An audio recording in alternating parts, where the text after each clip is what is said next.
আপনি কি জানেন একটি ছোট বাক্য আপনার রিজিক বাড়াতে পারে, দুঃখ দূর করতে পারে, অসুস্থতা কমাতে পারে, এমনকি আকাশ থেকে রহমতের বৃষ্টি নামাতে পারে? মাত্র ২টি শব্দ, আস্তাগফিরুল্লাহ। আজ আমরা জানব কেন ইস্তেগফার এমন একটি আমল যা একজন মানুষের ভাগ্য পর্যন্ত বদলে দিতে পারে। ইস্তেগফার মানে কি? ইস্তেগফার অর্থ আল্লাহর কাছে ক্ষমা প্রার্থনা করা।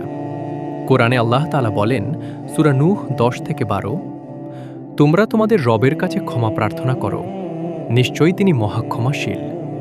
তিনি তোমাদের উপর প্রচুর বৃষ্টি বর্ষণ করবেন, ধন সম্পদ ও সন্তান সন্ততিতে বৃদ্ধি দান করবেন। ভাবুন তো, আমরা রিজিক চাই, শান্তি চাই, সফলতা চাই, কিন্তু ইস্তেগফার করছি কতবার?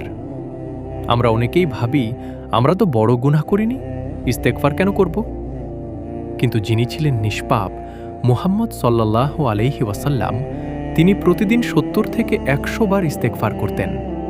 তিনি বলতেন, আমি দিনে ১০০ বার আল্লাহর কাছে ক্ষমা চাই। যদি নবীজি এত বেশি ইস্তেগফার করেন, তাহলে আমরা কোথায় দাঁড়িয়ে আছি? এক ব্যক্তি হাসান বসরি রহমতুল্লাহি আলাইহির কাছে এসে বললেন, আমার জমি শুকিয়ে গেছে। তিনি বললেন, ইস্তেগফার করো।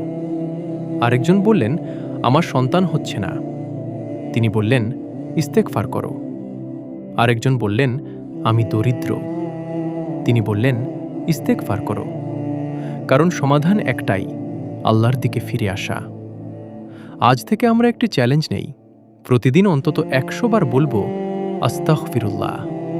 রাস্তা হাঁটতে হাঁটতে, ঘুমানোর আগে, নামাজের পরে। ছোট আমল, কিন্তু বিশাল পরিবর্তন। যদি এই ভিডিওটি আপনার ভালো লাগে, তাহলে ভিডিওতে একটি লাইক দিন, কমেন্টে লিখুন আস্তাগফিরুল্লাহ। এবং এমন ইসলামিক ও অনুপ্রেরণামূলক ভিডিও পেতে আমাদের চ্যানেল মাইন্ডশট বিডি সাবস্ক্রাইব করুন। আল্লাহ আমাদের সবাইকে বেশি বেশি ইস্তেগফার করার তৌফিক দান করুন। আমিন।